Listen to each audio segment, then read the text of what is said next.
si on se faisait une petite vidéo potager serre, hein? Bon, c'est en mode hivernage, hein, puisque je pense que ça sera la dernière vidéo de l'année.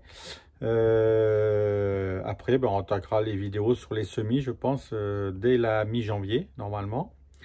Chez nous en Normandie, hein, avec des semis à l'intérieur pour ben, les aubergines, les piments, les poivrons, comme tous les ans. Voilà, donc pour l'instant, on va rester sur le potager. Donc on va checker un petit peu où on en est au potager et son mode en hivernage. Allez, c'est parti. Alors j'ai profité de ce rayon de soleil, je ne sais pas si ça va durer, parce qu'en ce moment c'est plutôt la grisaille en Normandie, donc je profite pour avoir des belles couleurs de ce petit rayon de soleil. Donc là on est dans la serre, donc comme on peut le voir toujours de la verdure présente, hein, vous voyez. Donc on a de la salade, toujours et encore. On a des blettes, toujours mes deux pieds. Hein. Donc voilà, on ramasse. Pour l'instant, je n'ai pas encore ramassé sur ces deux pieds, puisque j'en avais dehors. Donc on a fini tous ceux qui étaient dehors. Et puis là, on va rattaquer ceux-là incessamment sous peu. Donc il a neigé une fois ici, il y a eu de la neige.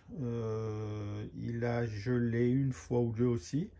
Mais bon, vu que la serre est assez grande, donc ça n'a pas atteint l'intérieur de la serre. Donc c'est pour ça que j'aurais pu protéger en mettant un tunnel. Hein.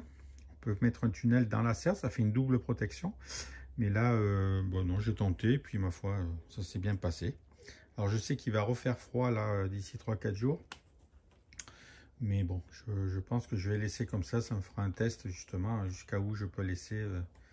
sans surprotéger dans la serre une deuxième fois. C'est quand même mieux que ça respire et que ça soit un petit peu au courant d'air, surtout avec toute cette humidité. Je pense que c'est quand même mieux. Bon, ici on a nos radis noirs, ben, ma foi, qui poussent. Hein. Hop, allez. Voilà. Alors là, voilà. Bon bref, ça pousse. Plutôt content. Toujours de la salade, hein, évidemment. Alors, ici, donc, on a nos fameux navets qui ne sont pas des navets. Je ne sais plus à qui je dois remercier, mais un de mes abonnés m'a dit, mais Loulou, là, tu pars en live. C'est surtout que je fais des mélanges de graines. Alors, donc, effectivement, ce n'est pas des navets, c'est des choux chinois. Donc, ben, je crois que Loulette vous a fait une recette, il me semble. Mais voilà, donc, ils sont en train de se faire manger par les limaces, évidemment. Mais bon, on en a bien assez, il n'y a pas de souci. D'ailleurs, on va pas tarder à les ramasser. Mais voilà, donc c'était finalement des choux chinois qui ont très bien poussé dans la serre. Ici, on a toujours notre salade, voilà, comment ça s'appelle ça aussi, du chou Mizuna, voilà, rouge. Vous voyez, donc super beau. Alors, donc c'est épicé et ça se met dans la salade. Hein, prenez de la salade verte ou autre et puis vous mettez voilà, je sais pas moi, une dizaine, une quinzaine de feuilles comme ça. Ça apporte un super goût et à la fois épicé puis un goût particulier. C'est très très bon. Ça pareil, ma foi, ça n'a pas l'air de trop craindre les grands froids, donc c'est top. On a toujours le thym. Alors, nos brocolis. Vous savez que je les avais semés très tard. Mi-septembre, il me semble, de mémoire. Alors pour l'instant, ils en sont là. Ma foi, ils ne sont pas trop attaqués par les limaces. Donc, s'ils restent comme ça, qu'ils passent l'hiver, je ne sais pas ce que ça va donner au printemps. Parce que là, je pense que pour les pommes, c'est mort. Mais sait-on jamais au printemps. Donc, je les laisse, ils sont là. Et on fera un retour là-dessus. Alors ça, c'est nos carottes un peu mélangées avec les mauvaises herbes. Hein. J'ai dit que j'allais les laisser comme ça. Là, pareil, ça a été semé après ma première récolte de carottes. C'est un deuxième semis que j'avais fait dans la foulée. Alors, je ne sais plus si je remonte à mes vidéos, mais je crois qu'on doit être autour du mois d'août. Donc, à mon avis, c'était un peu tard. Mais là, pareil, je vais essayer de... Vous voyez, parce que là, j'ai des carottes. Attendez. Hop. Ici, là. Je ne sais pas s'il a déterré, mais vous voyez. Donc j'ai quelques carottes là. Donc ça pareil, je pense que ça va arrêter de pousser avec le froid, ça va recommencer après. Donc on va laisser ça pour le printemps, mais bon, j'ai peur que je me fasse manger ça par les râteaux-pieds. Bon, je sais pas, on va laisser là, on verra bien ce que ça donne.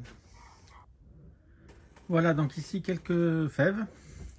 Donc, je les avais semées à l'intérieur en godet et je les ai repiquées donc mi-novembre. Voilà, donc j'essaye cette année. D'habitude, je les fais au printemps. Je vais voir si cette année, en les semant, en les plantant, pardon, maintenant, si je vais prendre de l'avance ou pas, parce que des fois, en les plantant au mois de mars, ça rattrape ce qu'on a planté à l'automne. Donc je voudrais m'en assurer. Surtout que c'est en les plantant maintenant, on a moins d'attaques de pucerons du coup, parce qu'ils sont déjà forts. Ils ont déjà bien poussé, donc les pucerons, le temps qu'ils arrivent, bon, on a presque les fèves en même temps, quoi. Donc voilà, c'est un test à suivre donc. Voilà, et puis ben, sur l'autre côté de la serre, voilà, hein, toujours notre pied de persil plat. Voilà, on vient de temps en temps se servir. Voilà, et puis toujours de la verdure, de la salade. Alors je garde toujours mes pieds. Hein. Donc moi je cueille la salade, surtout celle-là. Vous voyez là, hop, voilà, je détache les feuilles là ici. Voilà. Et puis je laisse le centre. Et puis bah, ça continue à pousser. Hein. Donc comme ça je garde mes pieds tout l'hiver. Voilà les loulous. Bon, allez, on va aller devoir. Oula. On va aller dehors voir ce qui se passe. Voilà, je vais y arriver. C'est parti. Donc nous voilà dehors, il y a un petit peu de vent, alors je vais protéger mon micro. J'espère que ça va aller. Donc ici on est devant nos artichauts. Voilà.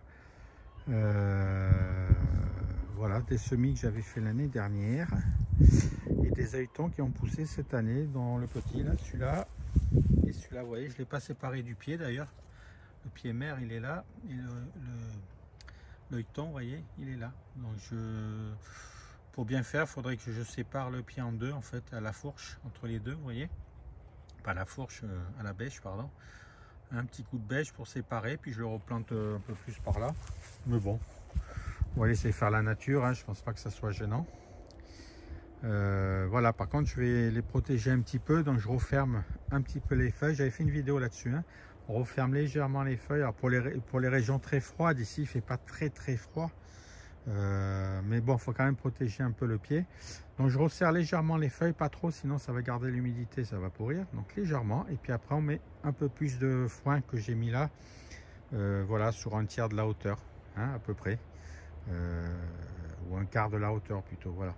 Et comme ça, ils seront bien protégés. Les feuilles, c'est pas bien grave, c'est surtout les pieds qu'il faut protéger. Allez, je continue. Hop, donc ici, voilà, donc en mode hivernage. Donc ben, il y a du foin, hein, tout simplement dessus. J'en ai remis parce que pendant la saison pardon, ça a beaucoup diminué, donc voilà, je remets toujours un petit peu pour l'hiver.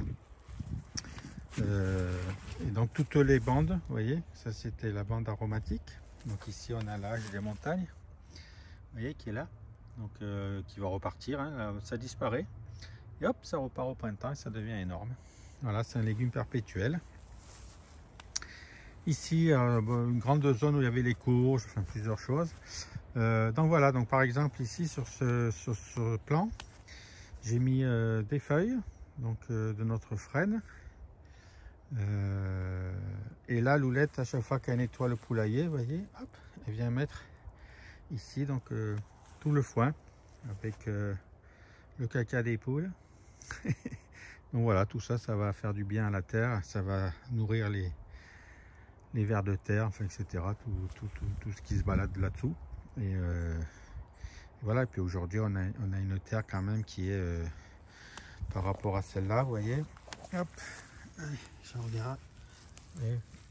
Je veux dire, on a une belle terre, quoi.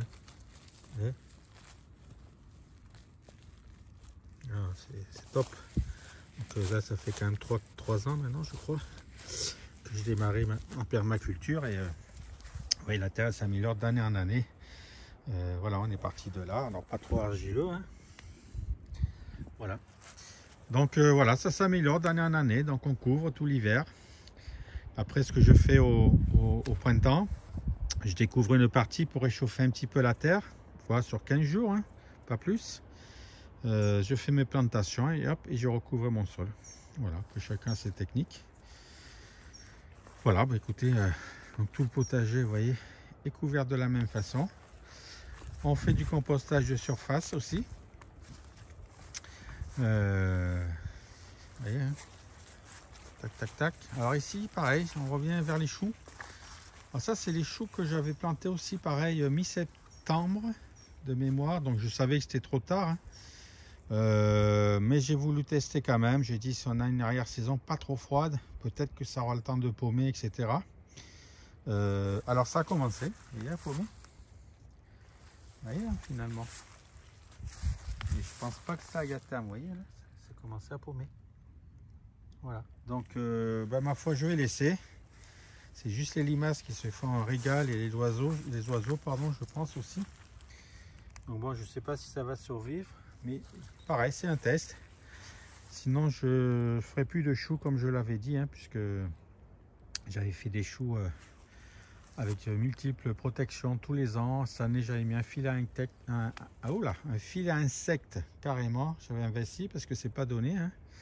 Et bah, les altis sont passés pareil, hein, par en dessous. J'avais fait un ourlet sous mon foin. Enfin, moi, je sais pas pourquoi elles sont passées, mais elles sont passées. Donc, je dis les choux, c'est fini. Pour ce qui est de la chenille, la pierrite du chou, moi j'ai pas de souci avec ça, j'enlève les chenilles et puis c'est fini à la main, donc ça c'est relativement assez rapide à faire. Mais les altises, malheureusement, je les ai tous les ans. Voilà, en fait c'est un champ qui est à côté, voilà, ils font les foins. Et dès qu'ils font les foins, j'ai un envahissement d'altise là qui viennent chez moi et voilà quoi. Et donc ça me bouffe tous mes choux, mes radis, etc. Alors l'été j'ai pas de radis, mais tous les choux, tous les crucifères, j'adore ça. Donc voilà, j'ai arrêté de me battre à un moment donné. S'il faut que j'achète 3 choux dans l'hiver, ben, j'achèterai 3 choux. C'est pas bien grave. À un moment, il faut arrêter de se battre avec la nature, hein. Faut faire avec. Donc voilà, chez moi, il me dit les choux, loulou, c'est pas pour chez toi. Bon, ben voilà, ok, j'écoute, c'est pas pour chez moi. Voilà, donc voilà, j'avais fait ce test mi-septembre, parce que j'ai dit il n'y aura pas la pierrite, plus la pierride. J'en ai eu un petit peu fin septembre, donc c'est arrivé très tard. Donc j'ai enlevé les quelques chenilles, hein, c'est pas le problème. Et surtout, comment dire, c'est que ça pompe. J'ai plus, pardon, je suis ému. J'ai plus l'altise parce que là, par contre, pour les altises, c'est déjà devenu trop froid et trop humide. Donc ça, pour les altises, c'est super. Mais par contre, voilà, je pense que ça n'aura pas le temps de paumer. Donc voilà, alors il me reste un dernier test à faire de choux, c'est vraiment tout début de saison, et puis que ça arrive à maturité, on va dire, avant que les altises arrivent, on va dire juillet, août. Donc peut-être que tout début printemps, je referai un peu de choux, voir un peu ce que ça donne. Mais ça sera vraiment mon dernier test. Bon, bref, voilà, donc vous voyez, tout est en mode hivernage, tout est paillé, même les bacs, hein. Pas hésiter à pailler les bacs. Et la vie là, regardez. Il y a de la vie là-dessous, hein. Regardez. Il y a du mycélium qui se met là, vous voyez, hein, les parties blanchâtres là. Tout ça, ça nourrit la terre, ça. Tout ça, c'est... Regardez, il y a des... alors, je sais plus comment ça s'appelle, mais bon, spécialisés des insectes seront. C'est des détrivores en fait, hein. Vous voyez, regardez. Voilà. Donc ça travaille tout l'hiver tranquillement sous couvert. Hop. Voilà. Voilà, ici, ben, donc tous les bacs, hein, même principe sur tous les bacs. Voilà. Pareil, hein. Hop. Alors, qu'est-ce que ça dit là? Vous voyez? Regardez. Regardez, ça se décompose. Ça, c'est top, hein. Ça, c'est top, hein. Regardez. Vous voyez la vie? Hop. Vous voyez la vie là? Voilà. Tout l'hiver bonifie notre terre. Hop. Voilà, bon bref, hein. Tous les bacs. Là ici j'avais mis des radis noirs dehors aussi. Vous voyez? Alors ça va moins vite que dans la serre, mais je pense que... Attendez, bougez pas. Hop. Est-ce que ça pousse aussi? Voilà, vous voyez, voilà, ça pousse moins vite. Bon, c'est noir, hein, mais... Voilà, mais ça pousse. Donc c'est top, on va essayer ça aussi. Comme ça, j'aurai essayé dehors et dedans. On va voir si l'hiver prochain, je peux en faire d'autres dehors. Si ça passe l'hiver ou pas. Bon, mais voilà, ici, nos framboisiers qu'on a tout coupé. Hein. Voilà. Donc, ils sont prêts pour le printemps. Donc, pareil, hein, on coupe aux 2/3. Voilà. Et puis, ben, ça repartira tout seul sans problème au printemps. On a taillé, enfin, j'ai taillé, je suis pas de jardinier, j'ai taillé le cassissier. Voilà. Non, c'est pas le cassissier, ça c'est le casseille. Donc, croisement entre cassis et groseille. Voilà, il commence à envahir un peu, donc j'ai taillé. Et pareil ici, on a taillé, donc cette fois-ci c'est bien le cassissier parce qu'il prenait beaucoup de place un peu partout. Vous voyez, alors moi je cherche pas à comprendre, hein, je taille à la loulou quoi. J'ai pas fait les grandes écoles de taille. Et puis voilà, ça n'empêche pas de regarder tous les bourgeons qu'il y a. Vous voyez. Alors c'est la première fois que je le taille en 3 ans. Donc voilà, ça fait pas de mal de temps en temps. Voilà, si j'ai un peu moins de récolte cette année, c'est pas grave. Mais il faut structurer un petit peu le potager, surtout quand c'est petit comme ça, parce que sinon, j'ai envie de vous dire, on est vite envahi, quoi. Hein. Voilà. Hein, bon, pour l'instant, il n'y a pas grand-chose, mais ça va venir, les amis, ça va venir. Voilà, bon, tiens, ça, c'est de la mélisse.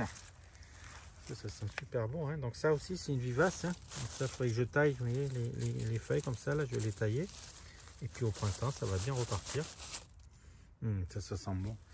Voilà, la mélisse, plantez-en dans vos jardins, c'est super bon. Bon, mais voilà les loulous, hein, on a fait le tour, il n'y a pas grand chose.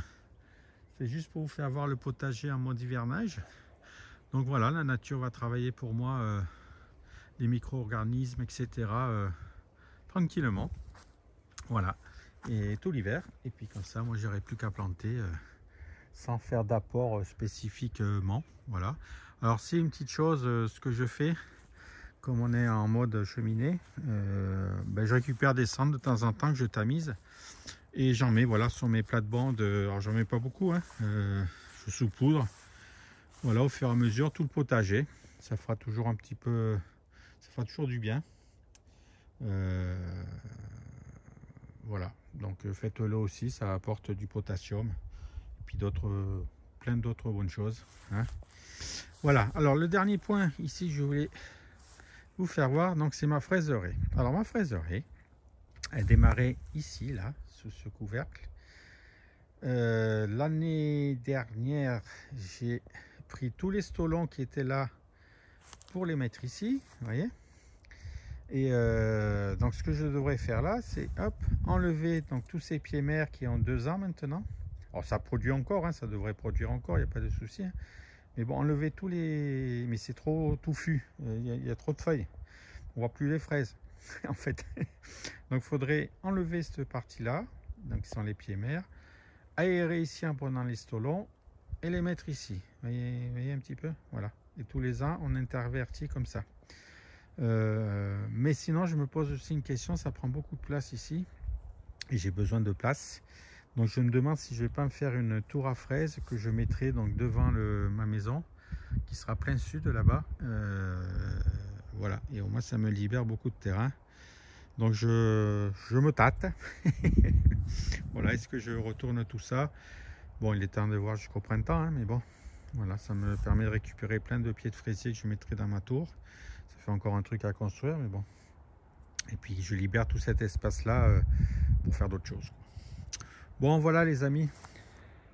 Bon, voilà les loulous pour ce petit tour. Donc il ne me reste plus qu'à vous souhaiter des bonnes fêtes de fin d'année. Profitez, hein. On ne saura pas quelle sauce on va être mangé début janvier. Notre prochaine vidéo pour le potager, bon, ça sera sûrement au printemps. Il y aura d'autres vidéos sur la chaîne entre temps avec des recettes de loulettes. Et puis moi, bah, écoutez, je vous dis au printemps. Portez-vous tous bien. Ciao, bye bye.